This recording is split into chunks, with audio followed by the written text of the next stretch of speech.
All right, well, good afternoon, everyone. Thank you so much for being here. What a great afternoon.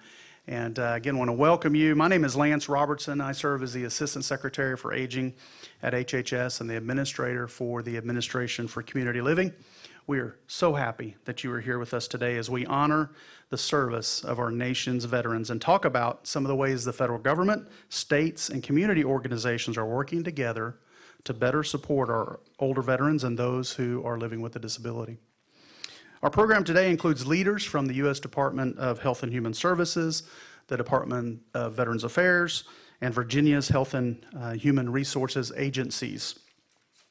And we have three very special guests, and we will hear from veterans who will also share their experiences as participants of the Veterans-Directed Home and Community-Based Services.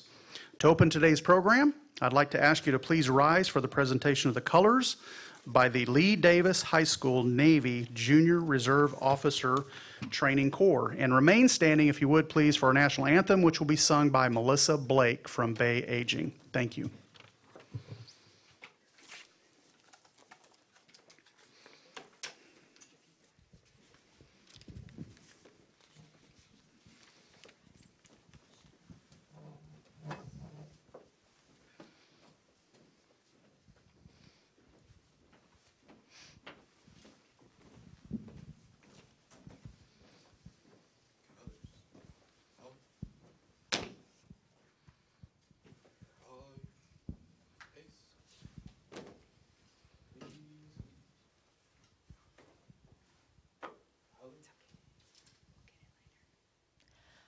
Oh, say, can you see by the dawn's early light what so proudly we hailed at the twilight's last gleaming, whose broad stripes and bright stars through the perilous fight o'er the ramparts we watched were so gallantly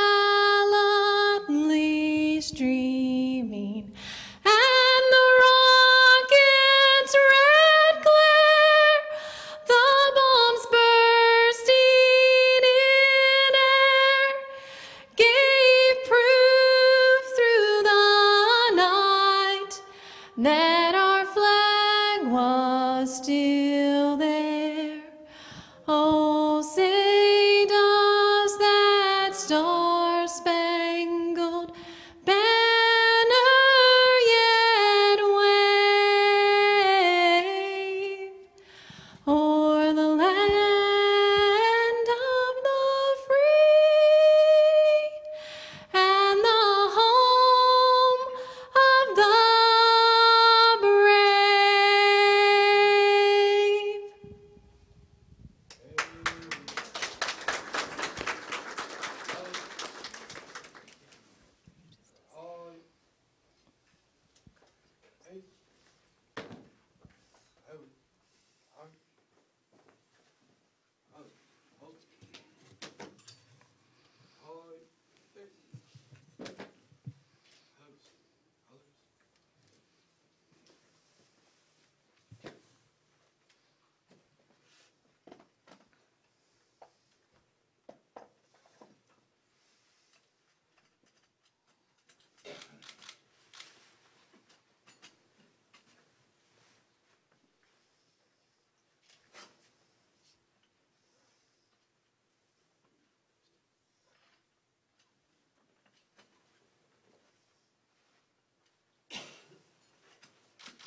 Thank you very much. You may be seated.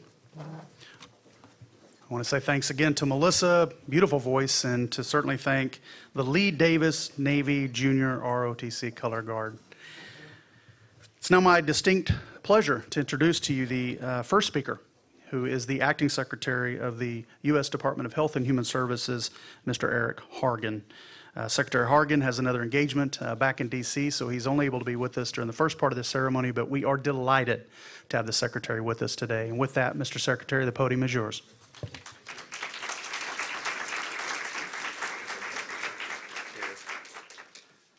Thank you, Lance. Hello, everyone, and thank you for joining here today. Thank you to Lance Robertson for those opening remarks. Thank you to Dr. Davis, Dr. Hazel, Commissioner Rothrock for joining us here for this happy occasion. Thank you in particular to each and every one of you here who is a veteran yourself for your service to our country.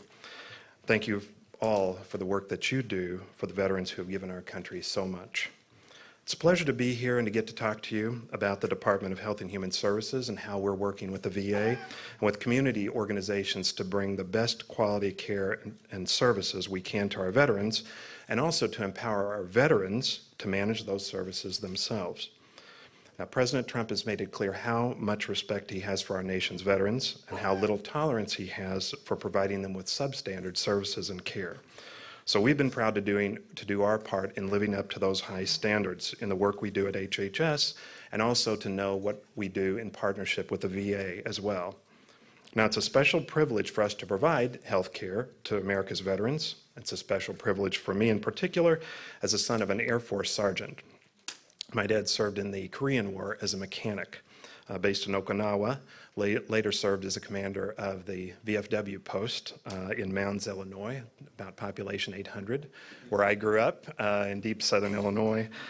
So veteran service organizations have a very special place in my heart. I have a lot of happy memories from growing up around the VFW post. My dad picked me up after coming back from the plant, sometimes nearly every day after school. Played cards out there, and I ran around and played, but it was kind of the center of our little community there was the VFW post. So a lot of my memories growing up are about being around veterans, hearing the stories from their service growing up. So that was a long time ago. Veterans services and organizations have changed a lot over the years. That's what we're here today to discuss. Great examples of that, how we have new ways to provide veterans with disabilities or other challenges with more independence, more flexibility than they might have had in the past. The VD-HCBS program, that's a mouthful, is not just a sign of how veterans programs have evolved to better meet the needs of individual veterans. It also accords with the patients and people first principles that our administration brings to healthcare and to human services. It's also a great example of government agencies working well together, which, I'll be honest with you, sometimes just doesn't happen. But in this case, VA and HHS have worked very well to establish a program that I think works very well on the ground to deliver services that are needed. Both the VA and HHS provide funding for disabled and older Americans to receive long-term services and support either in a residential setting or in a home and community-based setting. So just as we contract with many of the nursing homes, it also makes sense for us to have these networks of caregivers when our beneficiaries can stay in their homes. And that's what this program does. As Lance and I have discussed, it enables veterans with VA-funded benefits to use the Aging and Disability Network set up by HHS to navigate the caregiver landscape and find services that work for them. It's also designed to integrate into other services and support systems through the efforts that Lance follows at ACL through the No Wrong Door model. So veterans can get care no matter where they enter the system. The model works especially well for rural areas where formal services might normally be hard to come by. Ensuring access to services in rural areas is a cause that's close to my heart because, as I mentioned, the town I grew up in in Mounds, Illinois. You can imagine, with 800 people, our VFW post was about the most exciting place to be. On the weekend, certainly. Best place to hang out. But most importantly, this program we're talking about is veteran-directed. It puts the key people at the center of the program and tailors the services to their needs. Just yesterday, I was at the White House for a conference with Veterans Affairs directors from all over the country.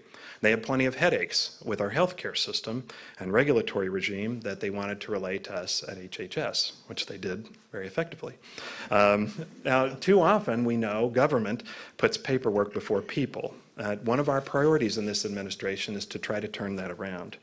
That's one of the great things about this program. It puts the needs of the veteran first and designs the program around them.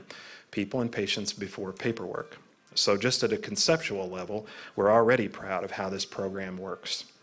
But the pride of everyone involved in this program was really brought home for me today, this morning, when I was able to visit Robert Massey, a veteran who lives here in Mechanicsville. He told me he was drafted into the Army. I believe when he was in college, initially served in the Army Security Agency, the Army Signals Intelligence Division. That meant working with, I think, a lot, if I remember right, a lot of other parts of the government, intelligence work, electronic countermeasures, engineering. He was awarded the Bronze Star for valor and bravery in the face of the enemy in Vietnam. Mr. Massey is exactly the kind of American to whom we owe a debt of gratitude. It was wonderful to hear from you directly about how the program has enabled you to stay in your own home and to stay active. And I think you're able to stay active, go to church, and for outings with your friend and a caregiver, Carolyn, who I also got to meet. Most impressively, become a certified coach for other veterans for PTSD and other issues, and is able to use his own experience building independence to help other veterans throughout the area. So his ability to help other vets is a great example of another principle we love to carry out in veteran services when we can. There's really nothing better than vets helping vets. Thanks to the flexibility offered by the program, veterans can, in fact, hire other veterans to assist in their own care. So it's a pleasure to be here and celebrate how this program is helping make all that happen. And I was glad to meet some of the other veterans earlier and their caregivers, Julie Underritter, Burton Hayes, Mr. Rogers here.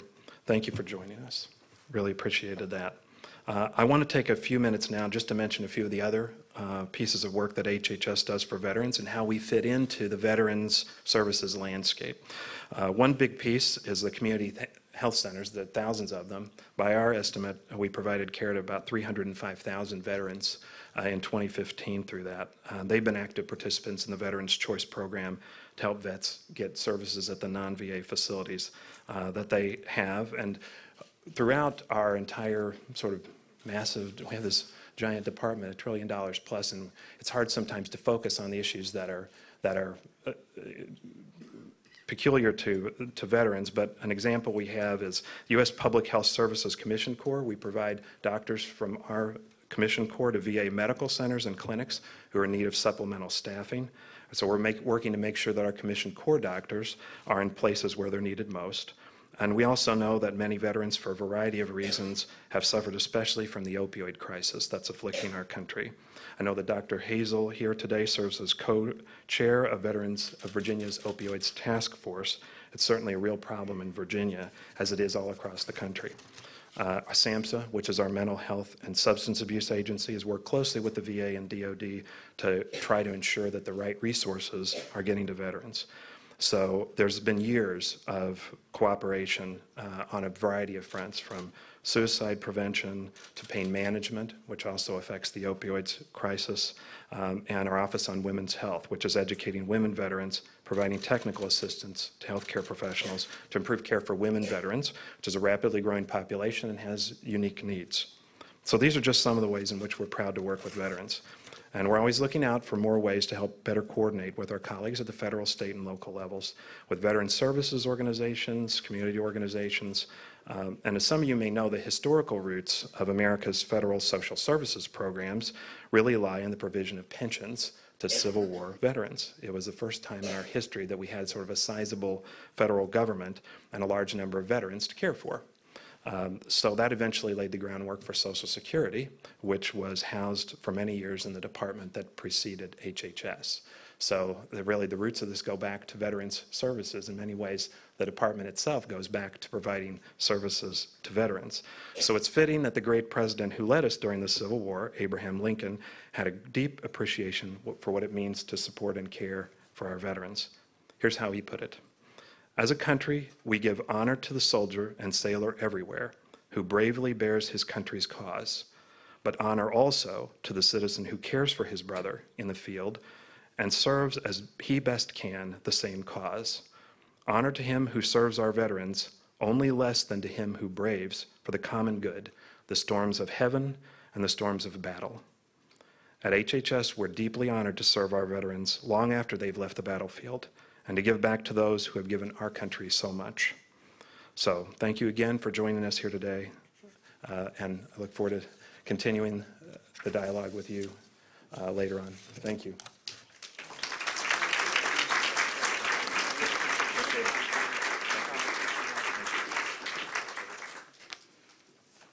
All right, thank you so much, Secretary Hargan. We really, again, appreciate the Secretary taking the time to be here and loved his remarks. I know, as I mentioned earlier, the Secretary would love to have been with us for the duration of this event, but has a White House function he's got to get back to. I also know, though, the purpose for him coming up today, though, was to get to meet with our wonderful veterans. So I'm so glad that he was able to do that and to come to Mechanicsville to give us those opening remarks and, again, to say hello to everyone and express his thanks for your service. So thank you. I think before we introduce the next speaker, give me just a second or so to talk a little bit about the program that we're celebrating. The Veterans Directed Home and Community-Based Services Program, or VD-HCBS, as the Secretary said, is an innovative program that helps disabled veterans live in their homes rather than a nursing home. A partnership between the VA's Veterans Health Administration and HHS Administration for Community Living, the program is unique because it puts each participating veteran in control of their own services. They use a flexible budget provided by their VA Medical Center to hire family, friends, and neighbors to deliver the care and services they and their families decide they need. A trained counselor from ACL's Aging and Disability Networks works with each veteran one-on-one to identify options for services and supports as they plan and manage their individual program. In addition to helping veterans avoid nursing homes, the program also has made it possible for some veterans who had been living in facilities to transfer back to the community. Nearly 6,700 veterans have received services through VD-HCBS since its inception, and in a recent survey, 95% of the program participants said the program was tremendously helpful for them. The program is also cost-effective. One VA medical center found that 3 veterans could be served in a community-based setting for the cost of serving a single veteran in a nursing facility. And the VA MCs have consistently found that the program reduces hospital admissions and emergency room visits for veterans who participate in the program. And it has a good economic impact. For example, in Virginia, we know there are 400 people employed as a result of this program. So we're pretty excited about the program, and we're happy to have a chance to talk to you about it and to highlight it today. Our next speaker this afternoon is representing the U.S. Department of Veterans Affairs. Dr. Lynda Davis serves as the VA's Chief Veterans Experience Officer. She also is a former signal officer in the United States Army and is a mother of a veteran. With that, Dr. Davis. Round of applause, please.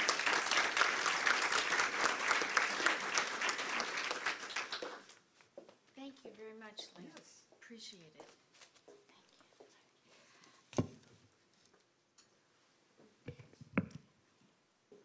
It's an honor to be here with you as a veteran resident of the state of Virginia who happens to benefit from some of the state services, and also as the mother of a wounded warrior and the mother and the sister-in-law of a disabled veteran who I care for, along with my mother, who is a surviving spouse of a veteran.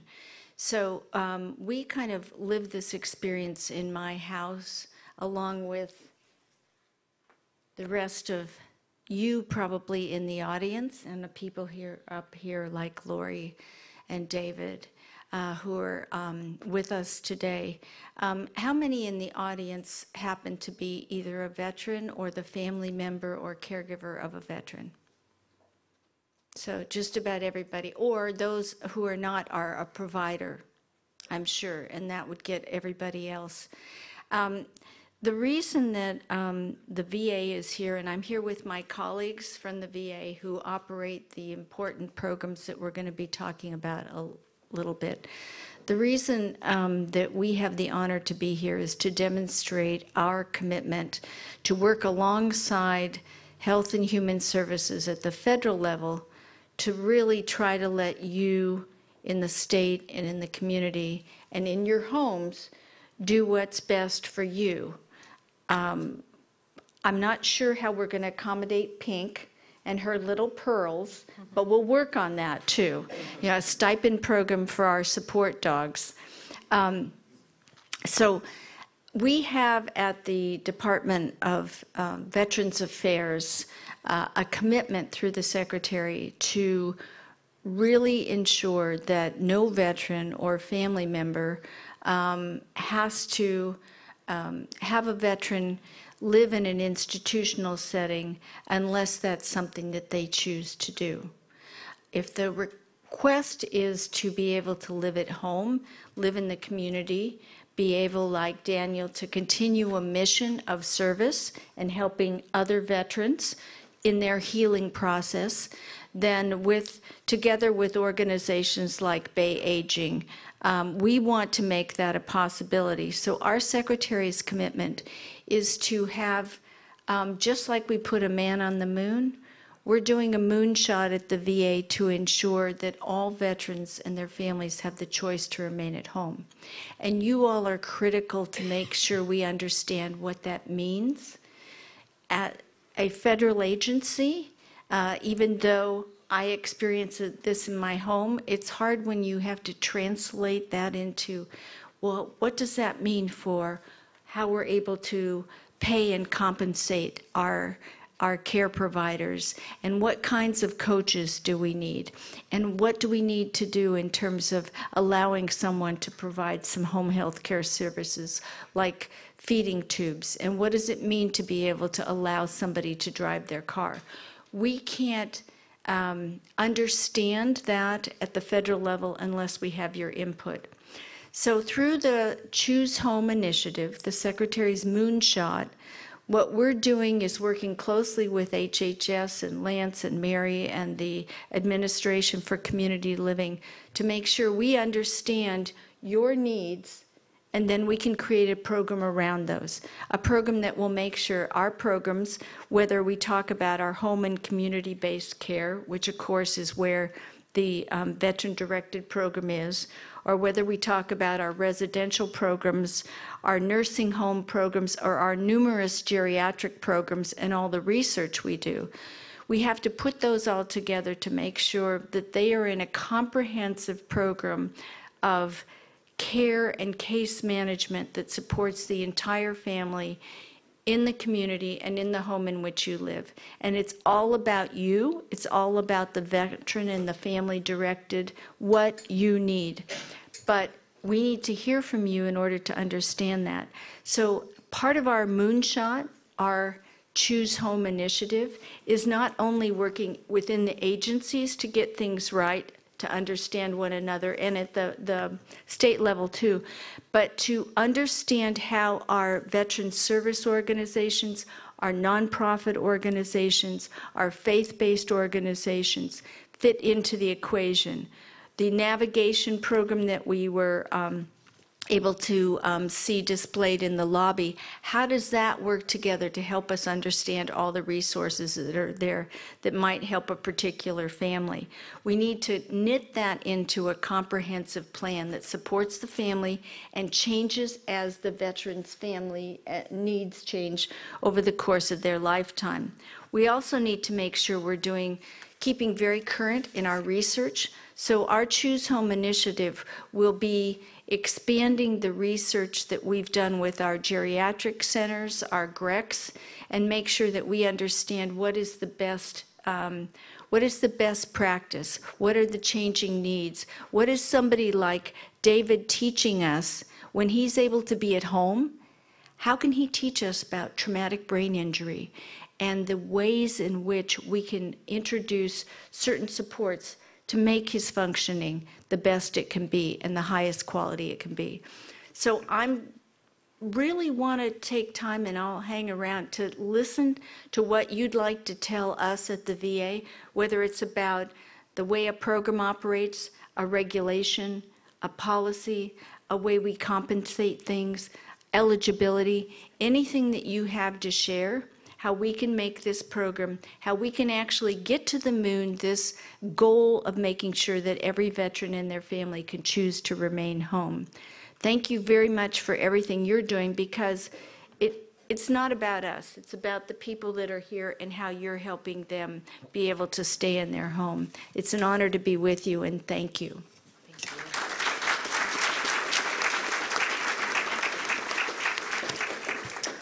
Thank you, Dr. Davis. Appreciate those remarks. Next, I would like to introduce Dr. William Hazel, who is the Secretary of Health and Human Services for the Commonwealth of Virginia. Dr. Hazel oversees 11 state agencies, including working with my friend Jim Rothrock over at the Virginia Department of Aging and Rehabilitative Services. Dr. Hazel. Thank you. For those who have served, Dr. Davis, guests, a great day here in Virginia. And if you will indulge me for a minute, I'm obligated to channel my inner Governor McAuliffe. Hey,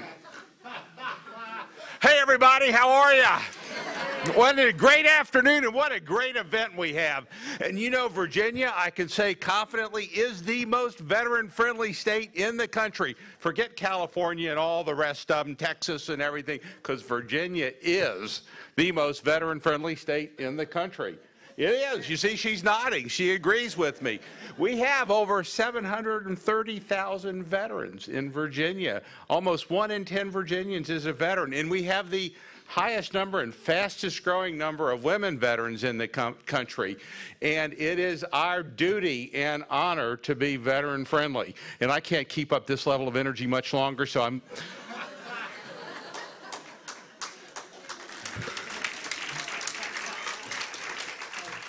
So I'm back to being me now, and that's hard enough.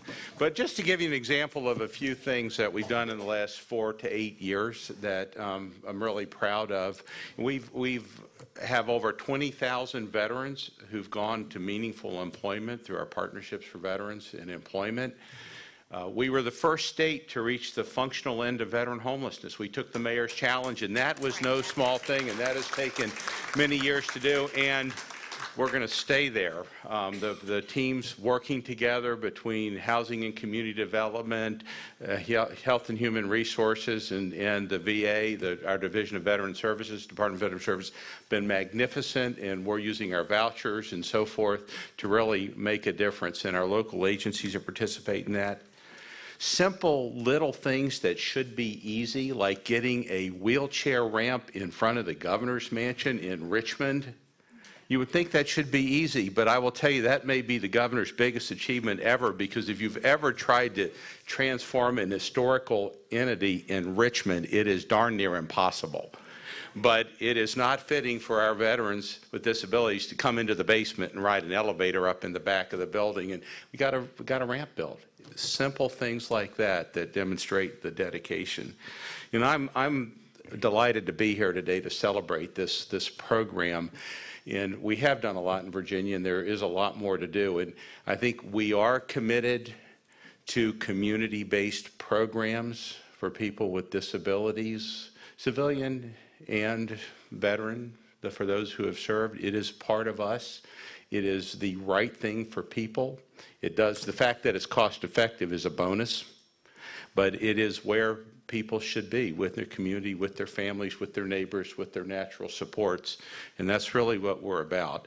This initiative, which is funded by the VA in partnership with the Administration for Community Living, is a magnificent example of what we can do when we get out of our institutional silos. And for our guests from Washington, we call those cylinders of excellence here in the Holy Anointed City. We don't have silos. We do.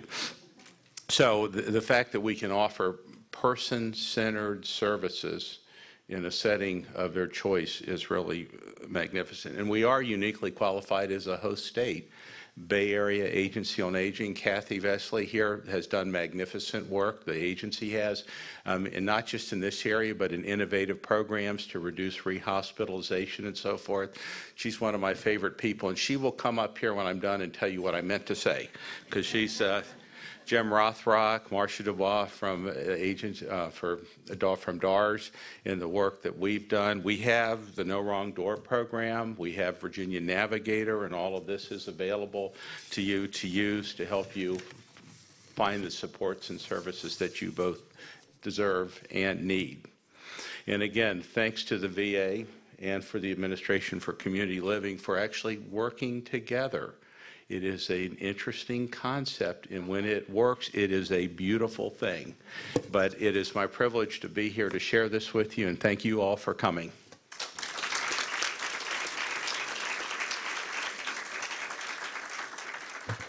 Oh, thank you so much, Dr. Hazel. Here in a moment, we're going to invite Kathy Vesley Massey to the microphone, who will have to follow that. So I hope you're gearing up. Energy. That was great. Kathy says that one of her proudest career achievements was working with Antoinette McGeorge of Hunter Holmes McGuire VAMC here in Richmond to establish the VD-HCBS program in Virginia in 2009. And the great news I think that we're so excited to be able to share today is that Kathy's team, working with Sheila Griffin at Hampton VAMC, are bringing the program to even more veterans beginning tomorrow, December 1st. The VD-HCBS program will be available to veterans who receive care through the Hampton VAMC. I think that's exciting.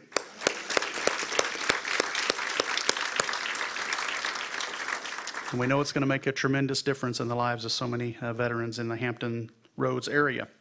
I believe both Antoinette and Sheila are here this afternoon. Raising hands, raise them high, proudly. We're proud of you. Yes, absolutely. Thank you for your great work. Just want to take a moment here to say thank you again, not only to them, but then certainly for, as Dr. Hazel said, just the innovative spirit here in Virginia. It's very refreshing. Really, again, Virginia's been a leader in making VD-HCBS programs available to veterans. Virginia, of course, is one of the first states to get on board. And I think it's Kathy and Antoinette and so many others that were helping lead the charge back in 2009. So Sheila and the team at the Hampton VAMC are helping to expand. Certainly we want Kathy to come to the mic here and talk about some great things that the program has accomplished, and even better, some things that are yet to come. And certainly we are grateful for Kathy and her leadership at the Bay Aging. And again, just congratulations on the expansion and a very, very sincere thank you. So with that, we'll have Kathy come to the mic now, please.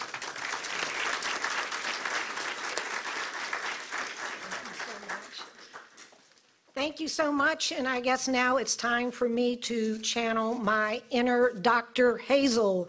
Hello, everybody. I'm pretending to be the governor, and that's about it. But anyway, thank you so much, Administrator Robertson, and what a pleasure to be here today to celebrate with you, with our veterans, with the family members and caregivers, and for all of us assembled to talk about this unique and extremely successful program. And some of you may wonder, now, why did aging get in with the veterans programs? But think about it. For 40 years, area agencies on aging have been going into the homes, have been delivering services. Our mission is to keep people independent and living in the home of their choice. So yes, this was a marriage made in heaven. I have the pleasure to talk a little bit more about the program, though I can tell you my many pages of notes I can throw out because so much has already been said, so you'll be glad to know I'll try not to repeat too much of it. But it has been a great pleasure over the last 8 years to work with our VAMCs to bring these important services into Virginia. In Virginia, many times we're seen by outsiders as being a conservative state, as really, are you on the cutting edge? On what? And we are on the cutting edge on many things, and most importantly, as Dr. Hazel said so well, being veteran-friendly. So how did we do this? Well, there were a lot of players that were involved. And I first of all want to give a little more description about how this program works. We have options counselors that go into the home, and they'll work with the family about what do you want? Do you need the transportation? Do you need care? What is it that you want and need? And this is so important because in so many things that are paid for, services paid for by government, we get to tell you what you can have. Here's our array of services. What do you think would be helpful to you? This program, it's just the opposite. In this program, we go in and say, what do you need? What can make your life better? How could you come home and live? We're not miracle workers. We don't meet all the needs. But in many cases, we are able to take someone who could not otherwise live at home and have them come home with personal assistance, with some chores. Maybe you need some grass cutting or a ride. There are many things that our options counselors can do. And then our financial management staff. Now this is just, I just admit it, I'm bragging about our team here. Our financial management staff, they set up the system so each veteran is truly an employer.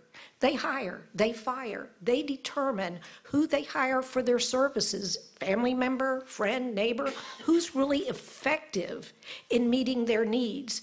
And that is an awesome kind of thing, to take all the government supervision off of that and let the veteran be in charge. And we are passionate about contributing to that quality of life. I want to say, though, my esteem for this program is not just a professional one, but a personal one. And if you will, for one moment, and if I do not become too emotional, I want to share that several years ago, my mother died unexpectedly. She was the caregiver for my stepfather, who was 93-year-old Ollie. And Ollie was cantankerous, had a lot of health issues, was determined he would not move in with me or anyone else. Ollie was, though, in great need of care. And at the same time, I remember my mother had over the years, and my mother was a lot younger, so I could make promises about if something happened to her first, yeah, right, it wasn't going to happen. She was significantly younger. And so she would say, if anything ever happens to me, promise me Ollie will not go into a nursing home. Promise me you'll be able to keep him at home. Of course I promised. Easy to make promises when you don't think you'll ever have to deliver on them. And then she was gone. I was devastated by that, but even more so by that haunting promise I had made. And I have a job. I have a life. I have a husband. He's here. He's a CEO of Peninsula Agency on Aging. I had so many things going on. I didn't even live nearby. I live in Urbana. By the way, Urbana, where this program is housed, we are a town of 400 people, and I'm sorry that the secretary left and didn't get to hear this, but 400 people. So I'm living over there and quite bewildered. So turned to this program. Mary Jane came in, options counseling. Antoinette helped out. And let me tell you, it makes me to this day so proud, because I know my mother is proud, that I was able to deliver on the promise. I had a stepsister who would keep Ollie at home, and yet she needed some resources to be able to give up other income. and he was able to remain there all of his days. And so he had what I consider a good death. And all of us can be proud because we contributed to that. Not the death, but to the good care. I meant, sorry. Anyway, I'm a little nervous. Really, it's not your fault. It's not mine either. But part of the privilege of being here is taking a moment to recognize how we got here. And so, of course, Dan Sheps, the VA, ACL, HHS, we have Lance with us now. I see great things happening. They had the vision and an idea for this program, and when I heard about it in 2008, I went, yeah, right, that'll never work. Government will never step aside and let people have that much control, but it has worked, and thank you for your vision. We also have a great statewide team in our area agencies on aging, and I'd like all of our agency on aging people to wave your hands, both our current options counselors, our staff, our financial management, and as part of our advertisement, we are a national hub, so we can help any VAMC come online now and streamline the process, and we're proud of that. So we have the staff, we have the willpower, but we needed some folks to break the ground, and that's where DARS came in. Our state unit on aging, Jim and his team, they also had vision and have helped us and held our hand. Hi, Tim. I can't say enough about Secretary Hazel. We would have a love fest, except it's no longer acceptable to hug, but virtual hug. And otherwise, I can... Get that memo. Oh. Well, be glad. Our General Assembly, and I can't say enough either about our congressional delegation, and so many of you are here today. I'd love to mention your names because you have helped and supported and helped design this so that we could continue and grow the program.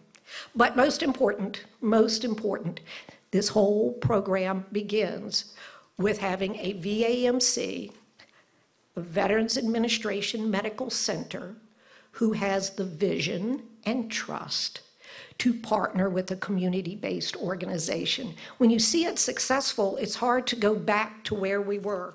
But again, Antoinette, please stand, because you were the pioneer. You were the pioneer in Virginia.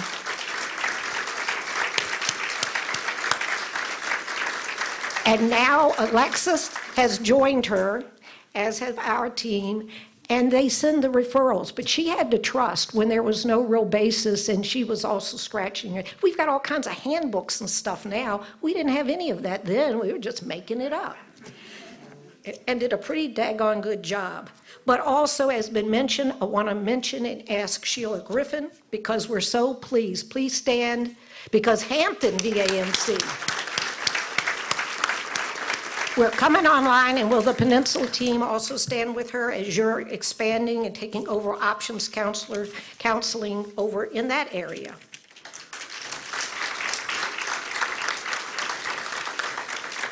So with all that has been said today, I will try to curb my enthusiasm and just say how pleased I am to be here. I want to give a thank you to the veterans who had the secretary come into his home, who have come here today, their families, their caregivers, Pink, the dog. Anyway, we've had quite the day here. I never thought way back when that we would be having a celebration like this, but I thank the veterans, and then I want to thank each of you from the bottom of my heart, because all of you have contributed, and are contributing to the growth. So thank you very much.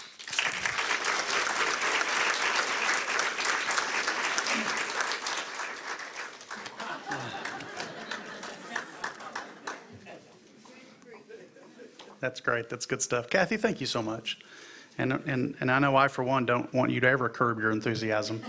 Matter of fact, I want it to become more contagious than it already is. We need good leadership, and we're just so proud and honored to be working with you and supporting your efforts. All right, my friends, it's time for the main event, right? Yes, we're here to actually listen to three veterans who are living in the community. and with the help of the VD-HCBS program, they are here today to tell us about that experience, and again, I think to give some insight on what it's really like. So let me introduce all of them, and then we'll talk and have each of them kind of comment. I'm going to keep the introductions really short because obviously we want to hear from them. And let me start off then to my left, David Rogers. David Rogers served in the U.S. Air Force from 2005 to 2011. He is 30 years old, and he lives in Chesterfield, Virginia with his family. David is accompanied by his mother, Lori, and his aide, Nadia, very good. Jill Underwriter, to my right, served in the U.S. Army from 2000 to 2010. She is 37 years old and lives in Fairfax, Virginia.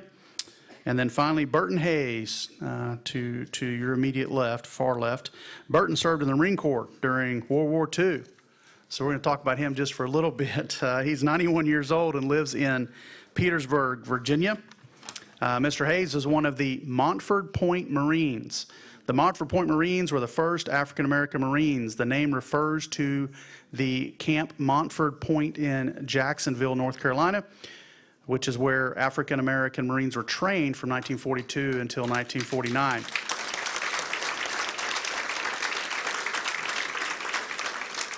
The Montford Point Marines were awarded the Congressional Gold Medal in November of 2011 in recognition for their contributions to the Marine Corps and to the United States during a time of hardship and segregation.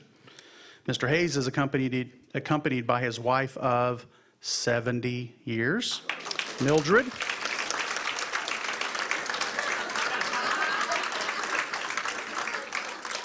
And his niece and aide, I believe, is somewhere in the room as well, Deborah. Deborah's here. Deborah's in the back. All right, very good. And his son Burton. Is Burton here? Did Burton make it? Okay, all right, very good. So also, those are the three veterans we're so honored to hear from today. I also, again, wanted to point out, as the Secretary did, the chance that he had to meet with Mr. Robert Massey, who is also with us in the audience, and Mr. Massey served in the Army and is accompanied by his aide, Carolyn. So glad and honored to have you guys here, too.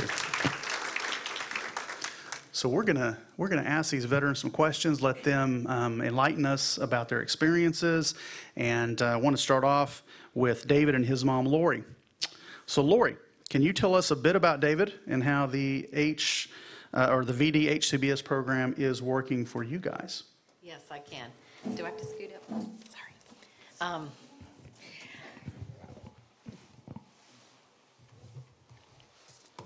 I was asked to compare the VD-HCBS, however many letters it is, program, the vet-directed program is what I call it,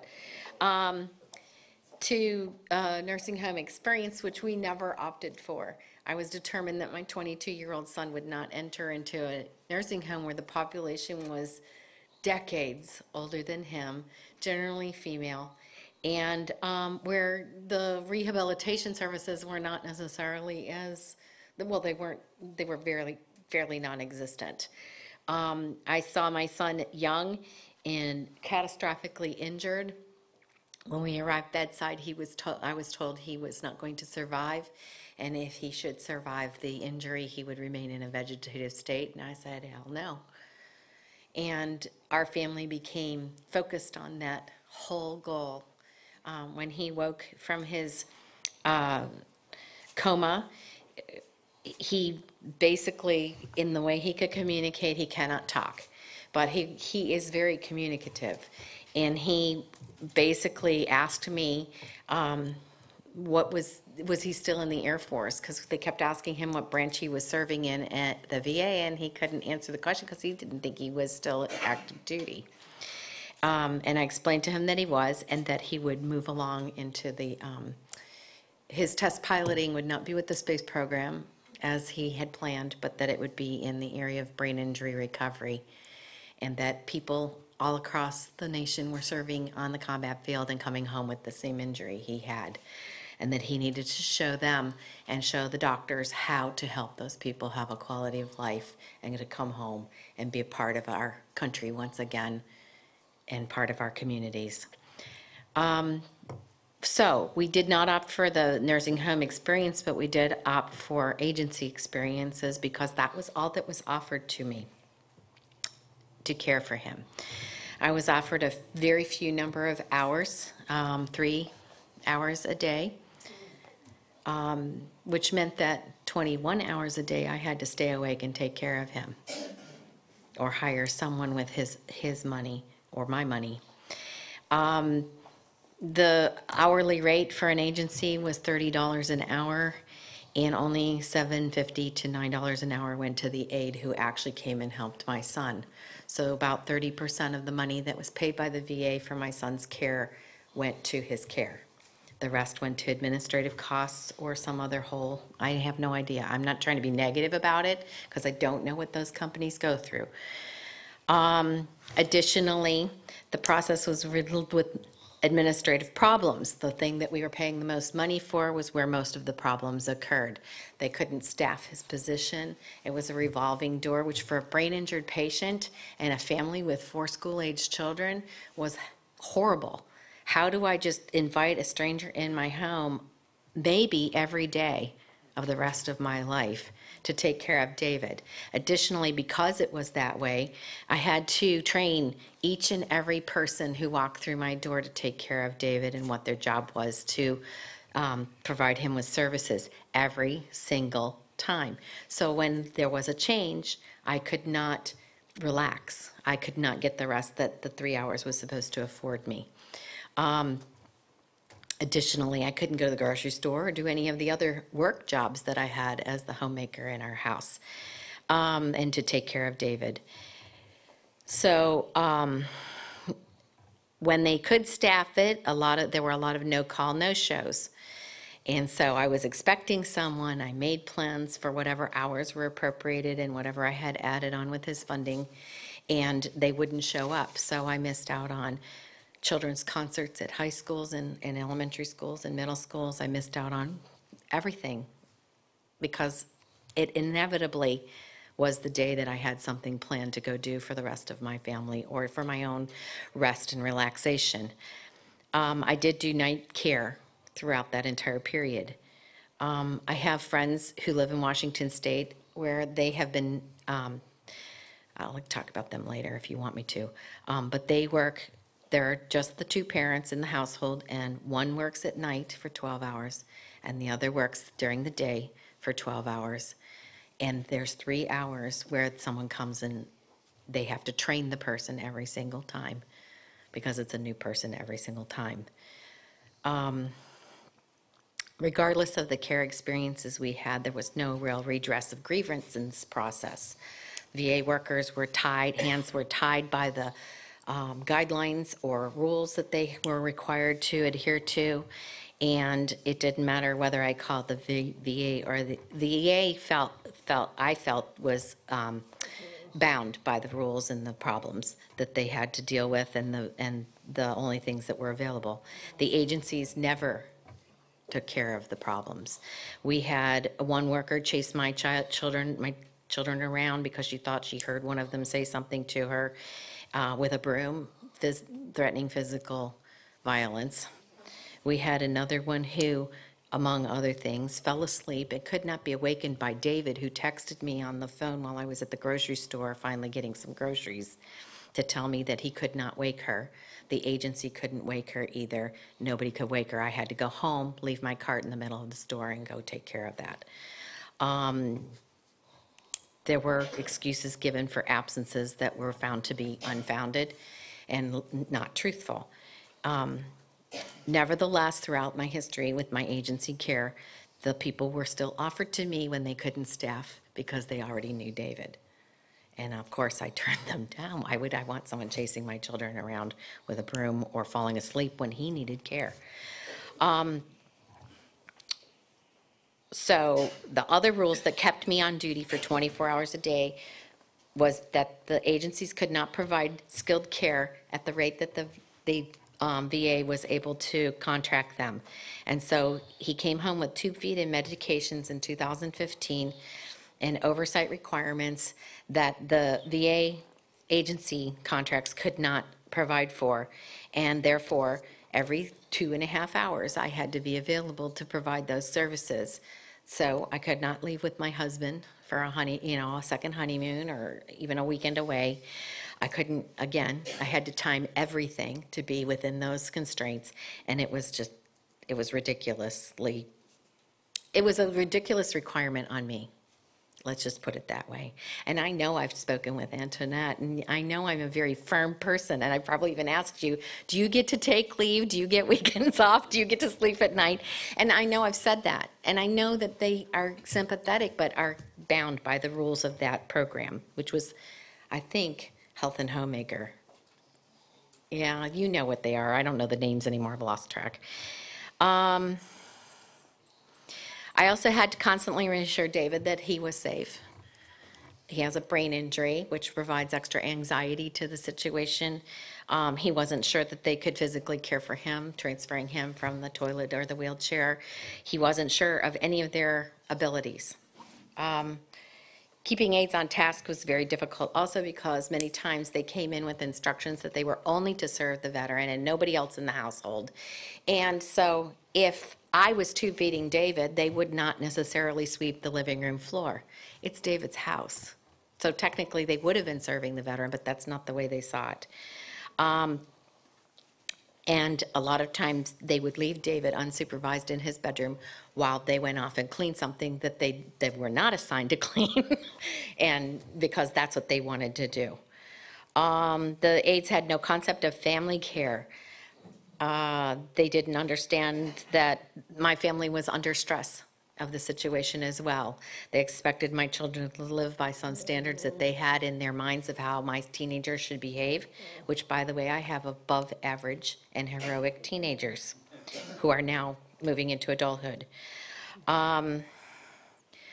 So I can't figure, they didn't unload or load the dishwasher. They didn't do the light housekeeping that was promised, and that sort of thing. And understandably so, I mean, in some cases that was understandable. Think about what they were being paid and what they were expected to do. The vet-directed program, by my calculations, utilizes 87% of the funds for direct care of David. I'm able to hire whomever David and I are comfortable with and train them for David's specific care needs. I met Nadia through the agency care, and she was an outstanding caregiver. So when David came home after fighting an infection for 2 years and was completely dependent once again, I called Nadia up and I asked her to come and work for us. And partly we could do that because 2 years had passed and her contract no longer required her not to be hired by me. And my contract no longer required it either.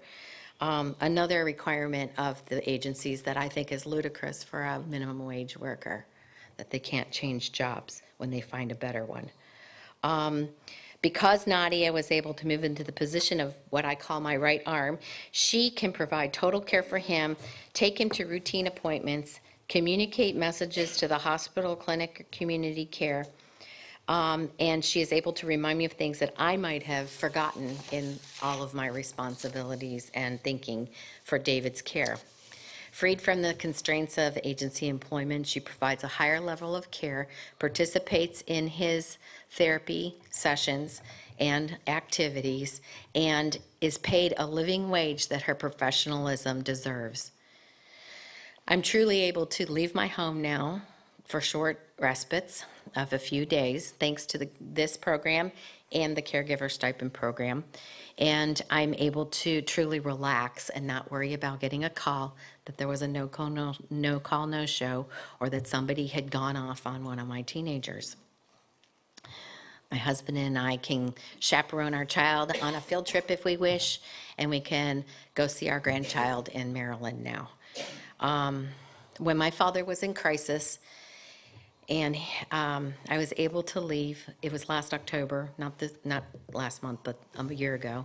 I was able to leave for 2 weeks to be his alternate POA and support my mother up at the Lewis Stokes Veterans Hospital in Cleveland, Ohio, and help my mother navigate the Veteran Administration medical system. I was the only one capable of my siblings to do so. and because of my experiences with David and McGuire. My father passed away on Memorial Day this year from his illnesses, and even though from October to May, I coached my mother through calling the Baltimore VAMC to try to get the help that I was receiving with David, because my mother is 75 years old and was expected to take care of my father, who was becoming more and more feeble, 24 hours a day, 7 days a week. She was never afforded that benefit. So I would encourage all of you to really, really work on the expansion of this program. I liked what the lady in red said. I'm sorry, your name slipped me. About creating one comprehensive program, one where the rules are standard, one where every veteran who served honorably, regardless of where they live, can receive, and one where every person at the VAs know that we no longer have all those rules, and that this is available, and that the veterans can get the actual care that they need. Because when they say with brain injury, and it's with every injury, when you see one brain injury, you've seen one brain injury. Everyone's care is specific, and everyone's care is personal, and every family and household is different. And the Vet-Directed program is the first one that afforded us the ability and flexibility to try to return to a form of normal family home life like every American deserves. Thank you.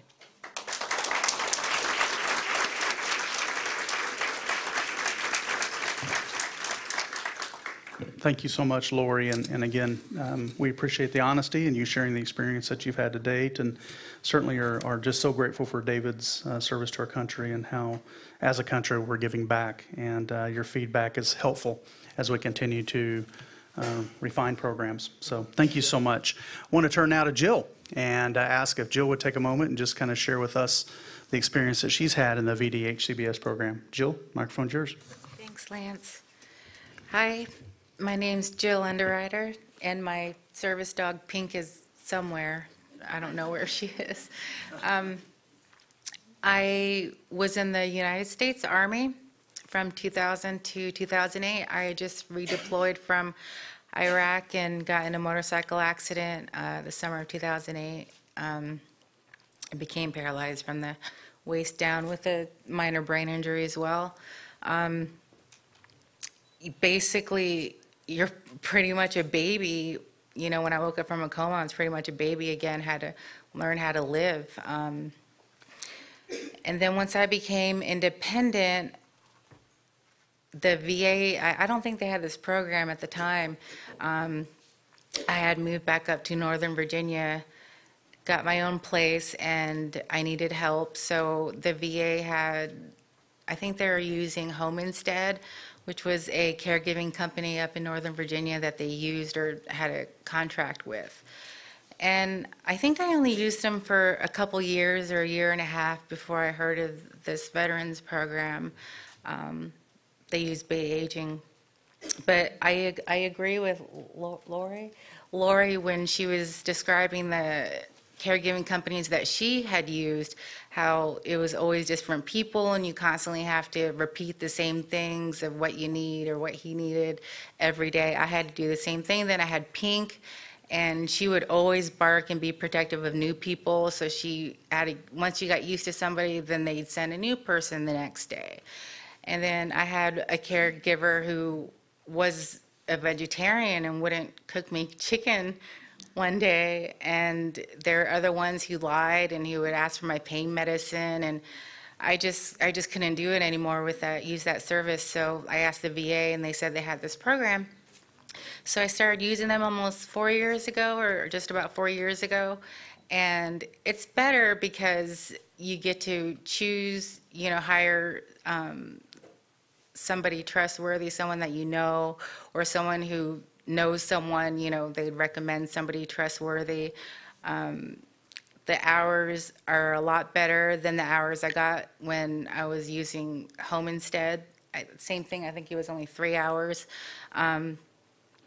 So I get better hours, and then I'm with a caregiver now who's been with me on and off for like six years, close to 6 years, and I trust him with my life, and it helps me be more independent. I was very independent to begin with, and it was really hard for me to ask for help, but I do need help now that I can't do a lot of things, or it hurts my back, and it takes a lot of stress and the pain away, and they help a lot with the things that I can't do, or things that take me forever to do if I had to do it myself. So I really think they should make this program national, because I plan on moving to Tampa, Florida in the next year.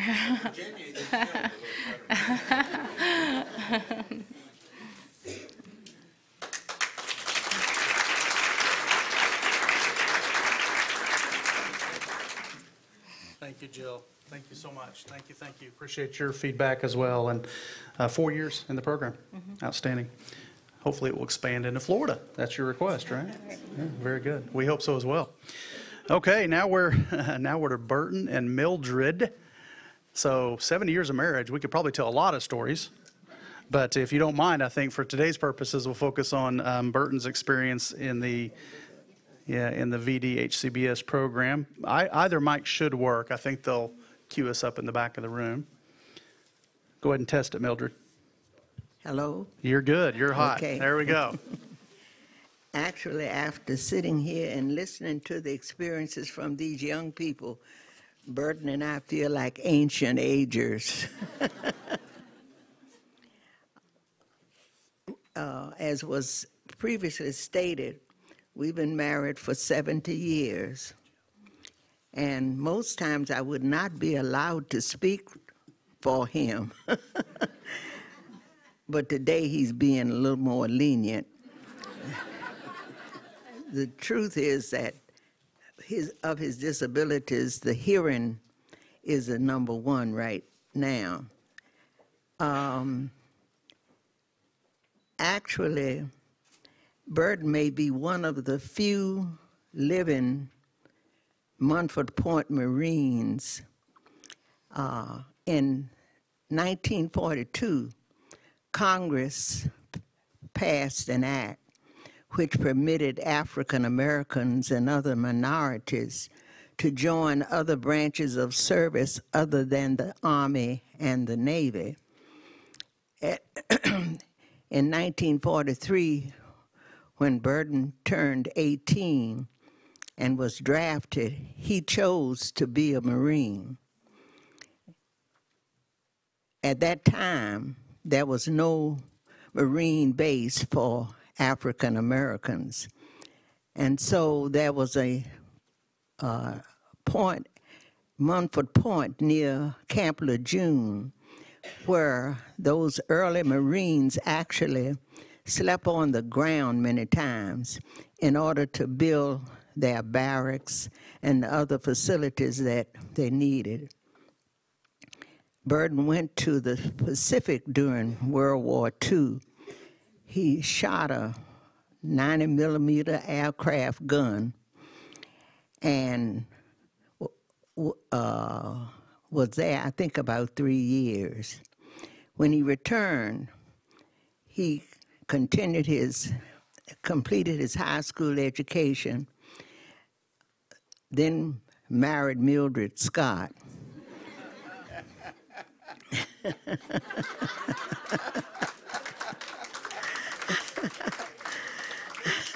Went to college. We had 2 sons, 5 grandchildren, and 3 great-grandchildren.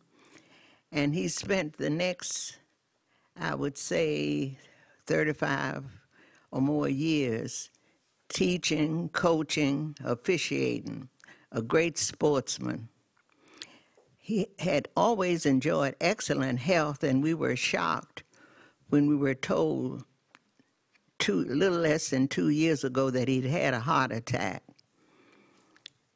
Of course, we were blessed that he recovered rather well and was able to return home. But at 90, and with me at that time at 88, you can understand that we weren't best suited to take care of the needs. Thanks to the McGuire Hospital primary care at home service, he was able to get that service. And it was through that service that we learned about the community-based program. And they sent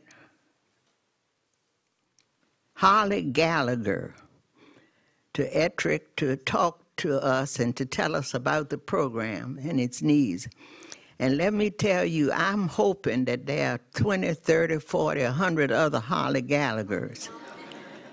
That girl is something else.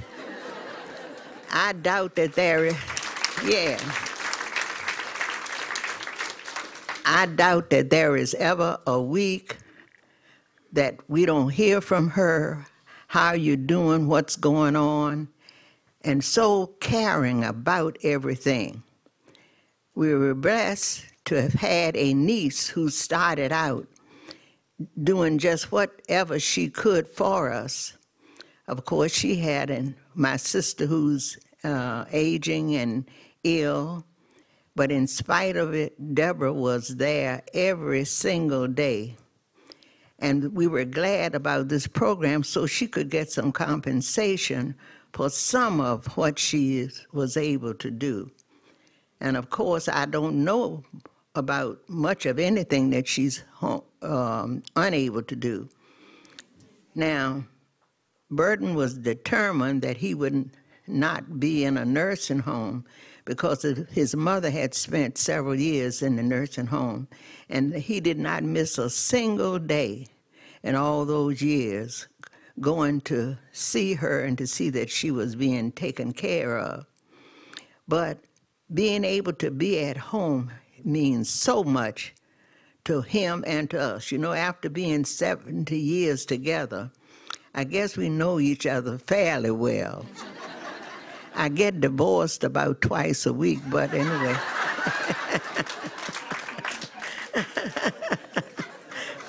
Especially if I have anything in mind that's going to interfere with the Redskins and the Cowboy. No. But to watch them tonight now. They will win tonight.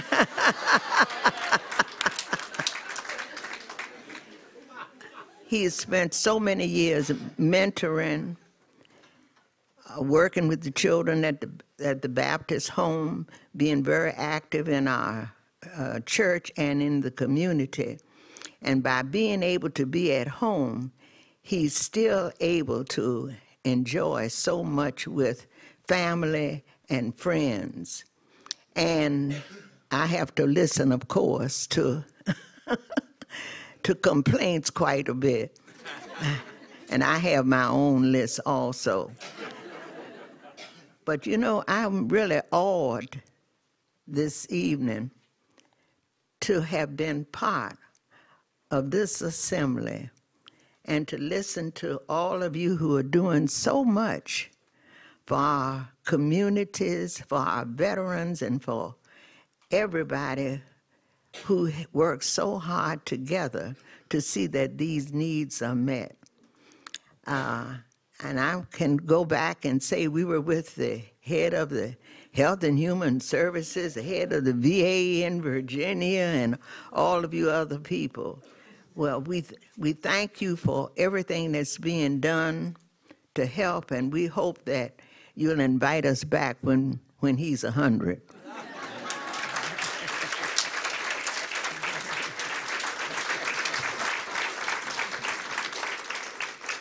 Oh, Mildred, that was great. Did I mention our caregiver, Deborah?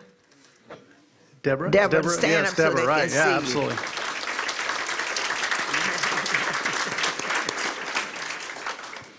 I think I'm a little envious of Deborah. I'd like to come to your house sometime and just watch. Be a fly on the wall. as divorce 1 or 2 that week happens. I don't know which. Yeah, that was cute. Thank you, though, so much, though, again, for your honesty. And Mildred, we just, again, are so grateful for your support of Burton and your acknowledgement of this program. And actually, with that, I think we would like to go ahead and also ask the panelists another question. We have a few more minutes. And what we'd like to ask our veterans and their caregivers would be this. What advice would you give to other veterans who are considering joining this program? And I think we'll start with Lori and work our way back.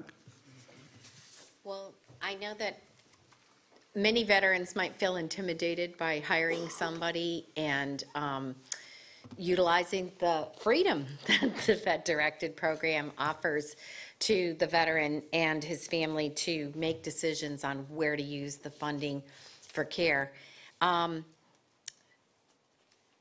I think that the advice I would give them is that they would need to think about making a list of everything that they feel that they need in services, and that they should compare that to what the programs offer, and not to be, I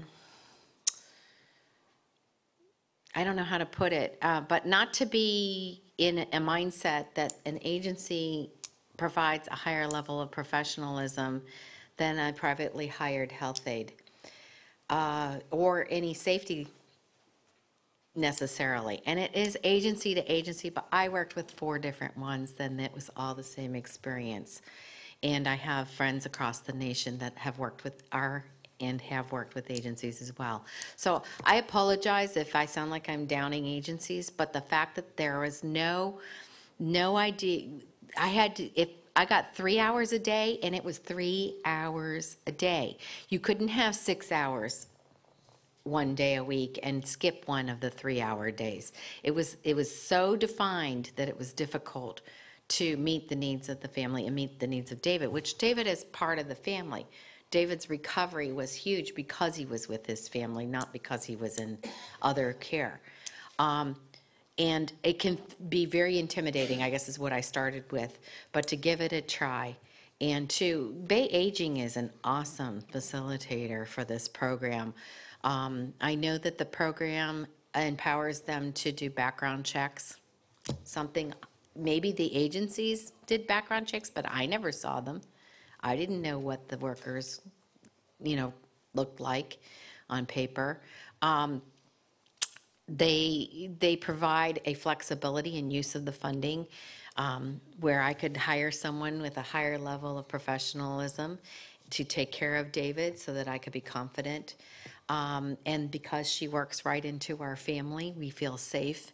We trust her. There's things that just were not available in the alternative choices that I had.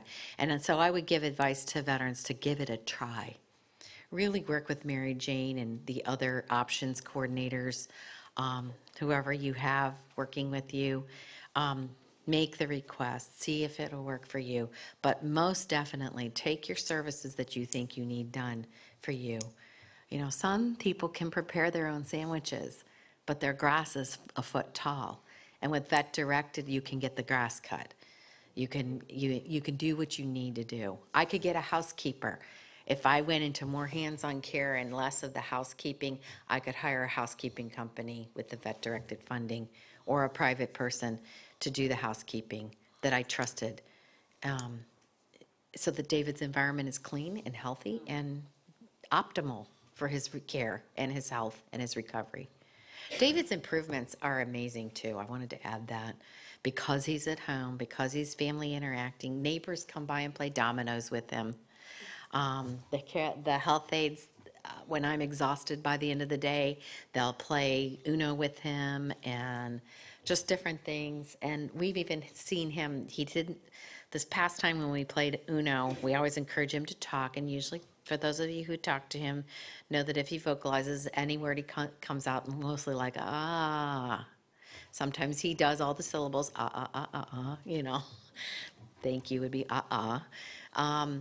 but we were playing Uno the other night, and Nadia was there, and we were teaching him the rule, keeping him in line with the rules, and told him he had to say Uno because he only had 1 card left. And he said, uh-oh. So he got 2 syllables, right sounds, wrong order, but that's okay. I'll take it. It was more than he had done in years. So home care is so much better, just so much better. Thank you.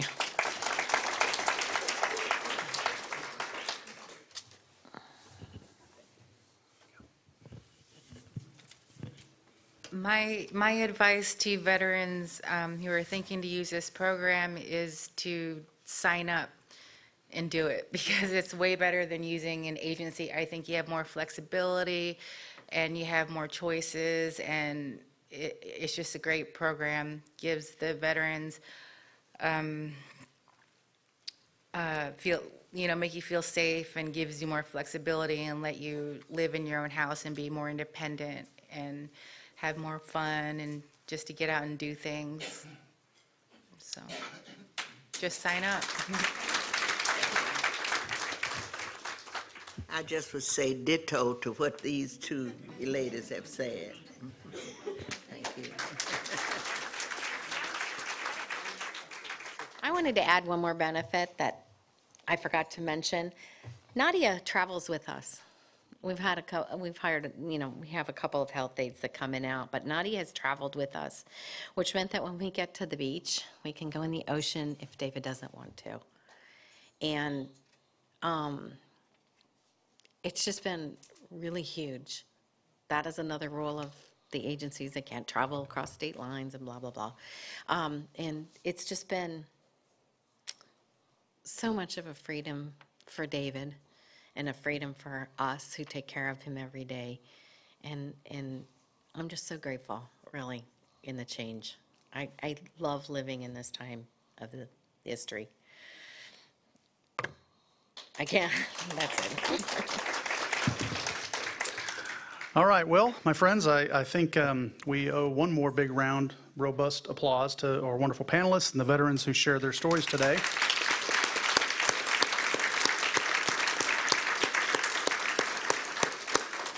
And, I myself am a veteran. I know many of you in the room are, and I'm excited that this program is in place. I'm excited for the support that is building. I'm excited for the modeling that Virginia is doing.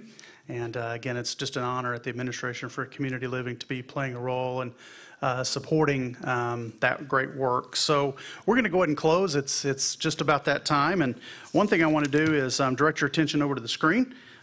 We are proud to announce that there is a new website now that is launching that will, again, enable folks to quickly access the resources available and to know where to go. So you can see up at the top there the address for that.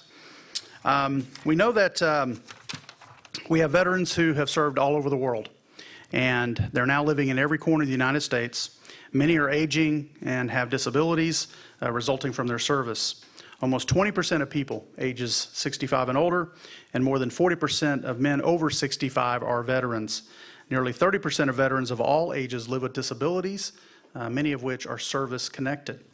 The Administration for Community Living was created around the fundamental principle that all people, regardless of age and disability, should be able to live independently and fully participate in their communities. Of course, this includes veterans. We believe that one of the best ways of honoring their service is helping them remain in their own homes and communities throughout their lives. With VD-HCBS and other programs that support community living, we are working with our federal partners, state and local governments, and perhaps most importantly, the community-based organizations that form the Aging and Disability Networks to help make this possible.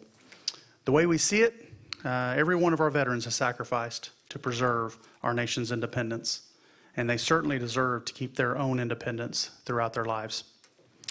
Dr. Davis, Secretary Hazel, and Kathy, thank you so much again for being with us today and for sharing your comments. David and Lori, Jill, Burton, Mildred, and Deborah back in the back, again, we want to thank you as well for being here and for sharing your story. We have all been enriched by it and encouraged. Certainly want to also thank all the guests who made it here today and joined us for this great event. Bay Aging has just been a wonderful, wonderful model of a great program in action. We also are grateful for their hosting this event and really making all this possible. I believe Kathy has even provided some light refreshments for everybody too. That's just icing on the cake. So thank you so much for that. And again, I hope that all of us will remain committed to supporting this great program in every possible way. So thank you so very much. Have a great rest of your day.